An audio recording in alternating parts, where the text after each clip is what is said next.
just going to finish up with a couple of other useful formulas. First one, the perpendicular distance formula. Why is this important? Well, because whenever we talk about the distance from a point to a line, it's the perpendicular distance we talk about, because that's always going to be the shortest distance. Now there's our point, got some coordinates. There's a line. Now it's useful to have this in general form for the formula. That's the distance we want to find, and there's the wonderful formula. Basically, it's the equation of the line over Pythagoras' theorem. And we just substitute the point into the line. So a question like this. Find the equation of a circle, tangent 3x minus 4y minus 12. The centre is the point 1, 4. And think back to your circle geometry theorem here and remind yourself that, hang on, I know the radius is always perpendicular to the tangent at the point of contact. So therefore we could use the perpendicular distance formula for this. So here's our circle, there's the tangent, basically there's the distance we're finding, it will be the radius of the circle. Let's sub it into our formula, and we get 25 on root 25, which root 25 of course is 5, and now we've got our equation.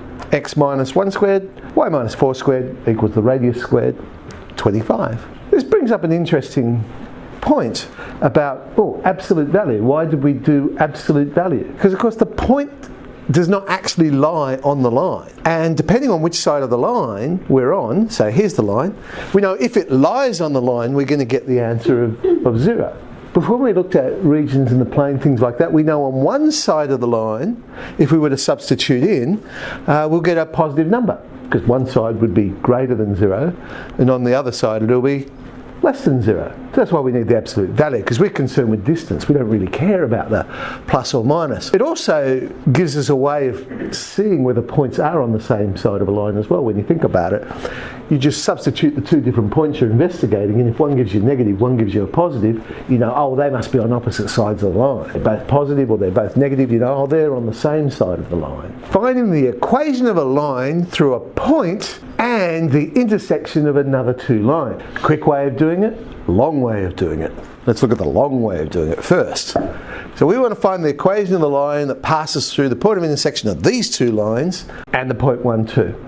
And we know if we want to find the equation of a line, we need a point, we need a slope. Well, we have a point, we don't have a slope. We've got a slope formula, but of course that requires us to have 2 points. The other point's going to be the point of intersection, so first of all, we have to find the point of intersection. So simultaneous equations.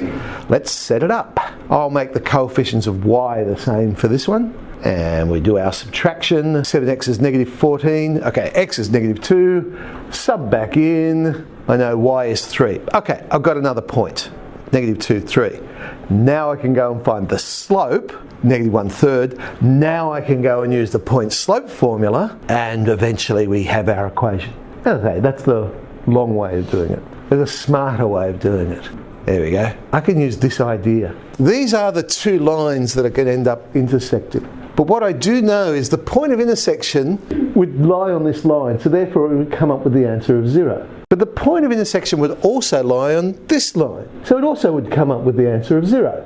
Therefore this expression must be correct, because I'll have 0 plus a constant times 0 is 0. But that other point that I want, if I substitute that in, I can get the value of k. 5 plus 4k, k is minus 5 on 4. Because whilst that other point doesn't lie on either line, it will lie on this new line that we're going to create. And this is an equation of a line, because we're going to have something times x, something times y, and a constant number. So that is an equation of a line. I now know k is minus 5 on 4, subbing in, just playing around with the numbers, and eventually, actually 7 goes in everything, there we go. We get the equation of the line. So again, it's looking at the pattern rather than going through all those formulas and what have you. Okay, so it's just a couple of useful formulas. 7E, handful of questions, but what I've also put in there, they're getting old now, these past HSC questions. There's probably less of an emphasis on just basic coordinate geometry questions in the tuner paper nowadays. So that's why I've grabbed them from older ones where there used to be some good coordinate geometry questions to look at.